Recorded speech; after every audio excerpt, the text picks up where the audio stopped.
आप सभी को देव उठनी एकादशी की बहुत बहुत मंगलमय बधाइयाँ। आज देव उठनी एकादशी है। माना जाता है कि आज देव उठनी एकादशी के दिन ही भगवान विष्णु अपने शयन से उठते हैं। देव शयनी एकादशी के दिन भगवान सो जाते हैं और भगवान 4 महीने के लिए विश्राम में चले जाते हैं और आज देव उठनी 11 के दिन भगवान का उत्थापन होता है।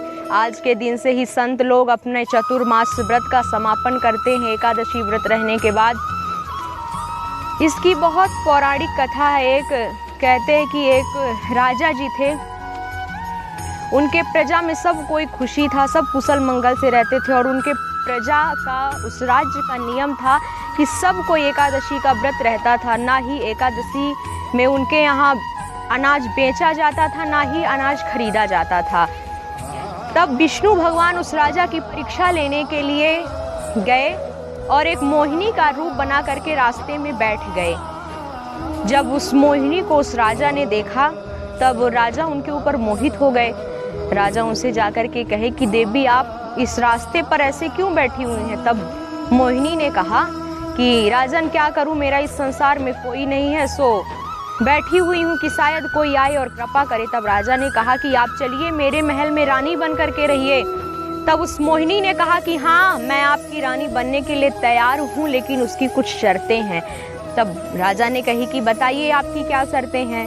तब उस मोहिनी ने कहा कि मेरी 2 शर्तें हैं। एक तो आपके राज्य पर वही काम होगा जो मैं कहूँगी और दूसरा कि जो मैं बना के दूंगी आपको वही भोजन करना पड़ेगा। राजा ने तथास्तु कहा और उस सुंदरी को लेकर के महल आ गए।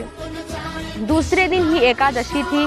तब उस सुंदरी ने आदेश दिया कि आज राज्य में सब कोई जो व्यापारी अनाज का विक्रय करते थे सब अनाज बेचेंगे, सब कोई अनाज खाएगा और मांस मदिरा इत्यादि बना करके राजा को परोस करके थाली रखी। तब राजा ने कहा कि आज एकादशी है और एकादशी के दिन तो मैं केवल फलाहार करता हूँ। तब उस सुंदरी ने कहा कि आपने मुझे वादा किया है कि आप मेरी परोसी गई मेरे द्वारा बनाया गया हर वस्तु ग्रहण करेंगे, इसलिए आज आपको ये खाना खाना ही पड़ेगा। तब राजा बेचारे बड़े चिंतित हो गए।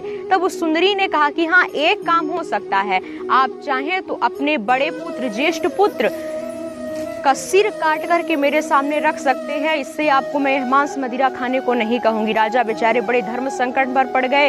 अपने रानी के पास गए, रानी से कहने लगे रानी ऐसी ऐसी बात है। रानी ने कहा कि महाराज पुत्र तो हमको दोबारा मिल जाएगा, लेकिन एक बार धर्म चला जाएगा तो दोबारा नहीं मिलेगा। रानी अपने पुत्र की बलि देने के लिए तैयार हो गई और राजा अपने पुत्र को ला करके रानी उस सुंदरी के सामने खड़े कर दिए और जैसे ही उस सुंदरी को राजा ने अपना पुत्र सौंपा तैसे उस सुंदरी से भगवान चतुर्भुज रूप में प्रकट हो गए और कहने लगे कि राजन मैं तेरी इस एकादशी व्रत निष्ठा से अतिशय प्रसन्न हूँ, मांग तुझे क्या वरदान मांगना। तब राजा ने कहा कि स्वामी आपका दिया मेरे पास सब कुछ है, अब केवल आपके बैकुंठ धाम की लालसा है। और इसके बाद राजा ने अपना सारा राजपाट अपने पुत्र को सौंप दिया।